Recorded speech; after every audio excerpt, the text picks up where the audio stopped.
মনোনয়ন পাওয়ার পর আমাদের মূল লক্ষ্য, আমরা যে মনোনয়ন পালাম, মনোনয়ন পাওয়ার পরে আমাদের লক্ষ্যগুলো কি? সৎ, সাহসী ও আদর্শভিত্তিক নেতৃত্ব উপহার দেওয়া, শান্তি, ন্যায় বিচার ও সুশাসন প্রতিষ্ঠার মাধ্যমে মানুষকে নিরাপদ ভবিষ্যৎ দেওয়া, দুর্নীতি, মাদক, সন্ত্রাস, নৈতিক অবক্ষয়ের বিরুদ্ধে পরিষ্কার অবস্থান নেওয়া, এলাকার উন্নয়ন, শিক্ষা, স্বাস্থ্য, শিক্ষা, কৃষি, কর্মসংস্থানের জনগণের মৌলিক অধিকার নিশ্চিত কার্যকর পরিকল্পনার বাস্তবায়ন। নির্বাচনী প্রস্তুতি, আমরা আমাদের নির্বাচনী প্রস্তুতি কতটুকু প্রস্তুতি গ্রহণ করেছি? আমরা ইতিমধ্যে নির্বাচনীমূলক যে সমস্ত কাজ শুরু করেছি তা হলো ওয়ার্ড ও ইউনিয়ন ভিত্তিক টিম গঠন, মাঠ পর্যায়ে কর্মীদের প্রশিক্ষণ, ইউনিয়ন ও ওয়ার্ড ভিত্তিক মহিলা টিম গঠন, ভোটার তালিকা বিশ্লেষণ ও গুরুত্বপূর্ণ এলাকাগুলোতে টার্গেট ভিত্তিক প্রচার পরিকল্পনা।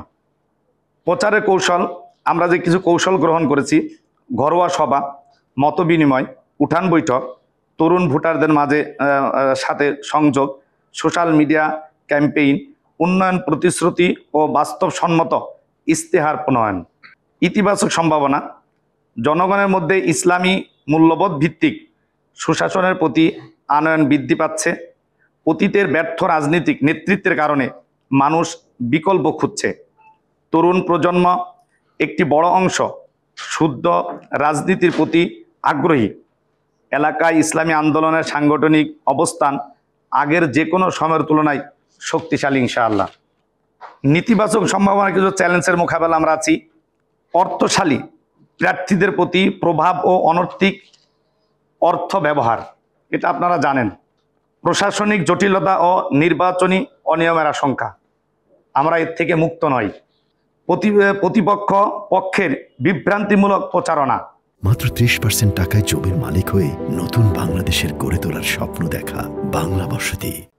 মাঠ পর্যায়ে ভোটারদের নিরাপত্তা ও সহিংসতার ঝুঁকি, এটা আপনারা লক্ষ্য করছেন। আমরা এসব চ্যালেঞ্জের সামনে রেখে ধৈর্য, বুদ্ধিমত্তা ও আইনের কাঠামোর মাধ্যমে মোকাবেলা করব ইনশাআল্লাহ। জনগণের প্রতি আমাদের প্রতিশ্রুতি: পরিবর্তন নয়, সঠিক পরিবর্তন, ন্যায় ও সততার ভিত্তিতে সমাজ গঠন, উন্নয়ন প্রকল্পে স্বচ্ছ নিশ্চিত করে জনগণের ট্যাক্সের টাকা সঠিকভাবে ব্যবহার, সবার সঙ্গে সমান আচরণ, ধর্ম, দল, মত নির্বিশেষে সেবা প্রদান, তরুণদের কর্মসংস্থান, উদ্যোক্তা বৃদ্ধি ও উদ্যোক্তা উন্নয়নে বিশেষ উদ্যোগ, কৃষকদের ন্যায্য মূল্য, শিক্ষার মনোনয়ন ও স্বাস্থ্যসেবা সহজলভ্য করা। আমাদের এর ভিতর একটি জিনিস আছে, সেটা হচ্ছে আপনারা জানেন যে এই যে আমাদের দেশ স্বাধীন হয়েছে যে 3টা স্লোগানের উপর ভিত্তি করে: সাম্য, মানবিক মর্যাদা, ন্যায় বিচার প্রতিষ্ঠা। আমরা ইনশাআল্লাহ এটাও এর ভিতর আমাদের অন্তর্ভুক্ত।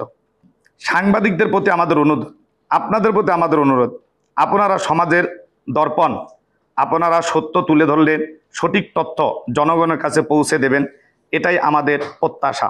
আমরা চাই স্বচ্ছ, শান্তিপূর্ণ, ভয়মুক্ত ও অংশগ্রহণমূলক নির্বাচন। আপনারা বস্তুনিষ্ঠ সংবাদ পরিবেশনের মাধ্যমে এই প্রক্রিয়াকে শক্তিশালী করবেন, আপনাদের প্রতি এই আহ্বান জানাচ্ছি।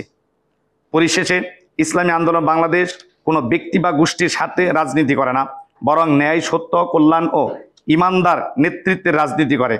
মাদক, সন্ত্রাস, দুর্নীতি, চাঁদাবাজি ও দারিদ্র্যমুক্ত কল্যাণ বাস্তবায়ন গঠনের লক্ষ্যে ইসলামী আন্দোলন বাংলাদেশ রাজনীতি করছে।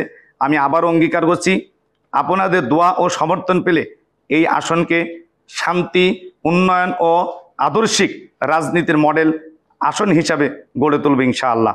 আল্লাহ আমাদের সবাইকে সুস্বাস্থ্য, দীর্ঘায়ু দান করুক এবং ইমান, ইসলাম, দেশ ও মানবতার কল্যাণে নিয়োজিত থাকার তৌফিক দান করুক।